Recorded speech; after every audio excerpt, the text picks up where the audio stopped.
To take a look at the budget and issues around it, let's now turn to a financial expert, Muktar Muhammed. Thank you very much for joining in. The president promised to end the practice of running multiple budgets concurrently by March of 2026. From a fiscal discipline standpoint, what practical hurdles exist to meeting that deadline, knowing the history of the budget implementation since the commencement of this administration? And more importantly, what does the data suggest about the likelihood of success? Well, thank you so much. Again, I don't think that is visible. If you look at the president said that capital project that were implemented was just about 17.7% of the capital project that were implemented.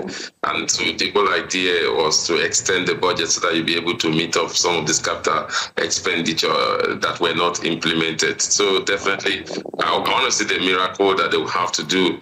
They not what they couldn't do in almost a year. They want to be within 3 months to be able to bridge that gap to how many percentage in terms of capital expenditure, which is majorly on infrastructural development. I think it's going to be a very Herculean task for them to really be able to perform. But let's wait and see. But again, it's just that every government tend to come up with their own policies. Remember that we have a policy that says like the 2025 budget can run up to the middle of 2026. So why he's trying to bring it to March, and I think he's trying to say it to March, now we have one single budget. Because we've never had where we have a 2024 budget running, 2026 budget running, and 24 budget running, 2020. 25 budget running, and if the House passed that budget before March, so we might have 3 budget running. I think they are trying to see how they could merge all this together. Remember, they reenact the 2024 budget. They brought it from 35 trillion to 54 trillion, and they reduced the other budget from about 58 trillion to about 48 trillion. So it doesn't look good. I mean, it does show a lot of rascality in terms of how we've been able to implement the 2024-2025 budget. For those who don't have the experience and financial background that you do, economic background that you do, and while we are waiting for the possibility of implementation, help us understand, paint us a picture of the full financial implications of overlapping budget cycles in terms of cash flow, project implementation, and overall accountability.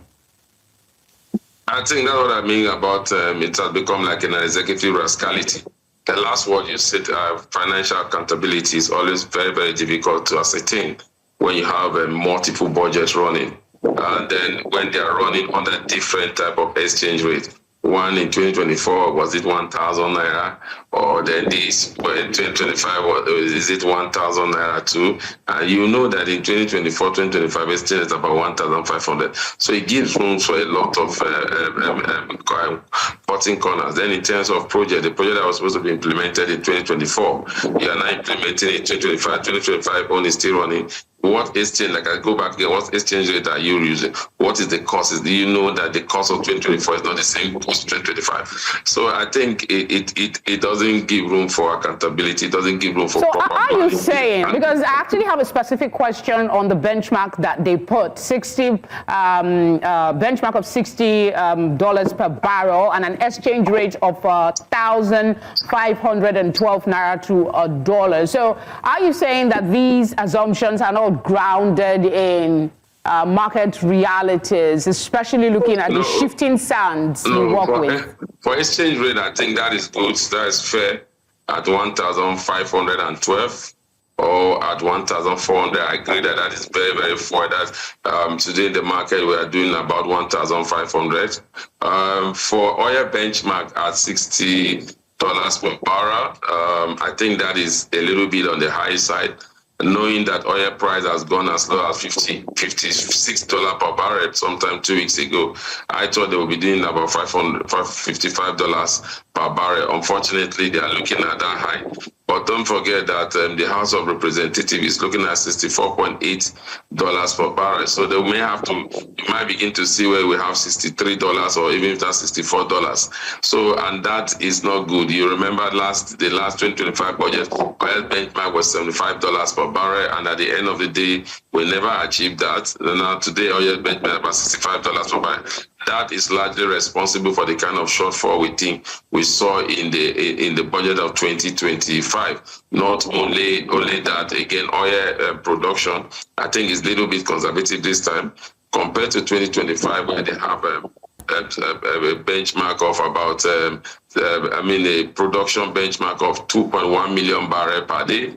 They brought it to 1.88 million barrels per day. In as much, I don't think that could be achieved in January or February, but I think it's achievable when you add up condensers and others. So definitely, in terms of that, I think they got their act together in terms of they not too over ambitious this time compared to what they were trying to achieve in 2025.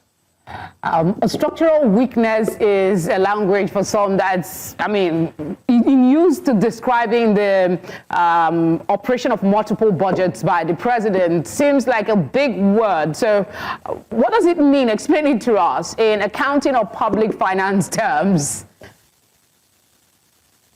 I can't find a word for it because I don't think that's ever happened before in this country where you have multiple budget running together, and I don't think it happened globally where you have multiple budget running together. Like I said, it's more or less of financial rascality.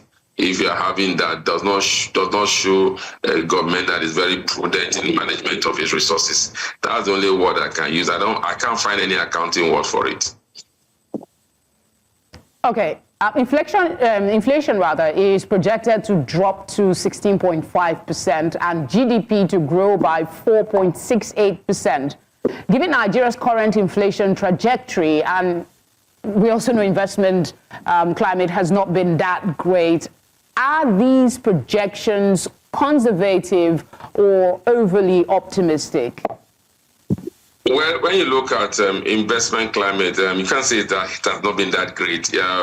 It has been one of the best in the years in terms of returns in the investment climate, whether if you're a portfolio investor or you invest in the Eurobond that the government has done. I think that has attracted a lot of foreign portfolio investment into Nigeria. But when you talk about investment climate in terms of foreign direct investment, then there's still challenges here. But when you talk about investment as a word, I think then the climate has been good for investors throughout 2025, especially if you are investing in the capital market. Yes, inflation at 16%, I think they are being realistic. I totally agree with that, even if I feel that it's going to be the rebase type of inflation. That takes us to what we have been saying since that what you see in inflation is not in tune with reality on the ground. I give you one way is exchange. Rebates. Because before the rebase, you see inflation was 34%. So after the rebase, you saw it come down. So when you look at year to year, it seems like inflation is going down. But when you look at month to month, it's packing, food price, non-alcoholic beverages, housing, transportation, education, health, even some committee on petroleum products. You realize they are not that steady. So definitely, and that was the reason why the CBN decided, instead of cutting rate, they decided to maintain rate. So I totally agree with that projection. Remember, we are doing about 14.48 in terms of inflation, but they are looking at it that next year we could get an inflation that will spark. And the main reason why you are going to see that is that don't forget that next year is going to be an election year, and you see a lot of liquidity in the system. You know, Nigerian election is awash with a lot of liquidity. So I think they are looking at that could have an impact in the inflation. So what they are telling us is that next year, even if we end this year at a high of about 14%, next year we'll see an increment in inflation by 2%, which is which I think it might be in tune with reality based on after rebasing. But if you want to look at before rebasing, it's still far away. When you look at GDP growth at 4%, I think that is very, very possible, especially now that we are doing a GDP growth of about 3.6%. So you can say that for the first time, we are seeing a conservative budget full with a lot of realistic ambition. Muktar, you always make it easier to understand some of these things. Thank you very much for obliging us. Thank you for having me.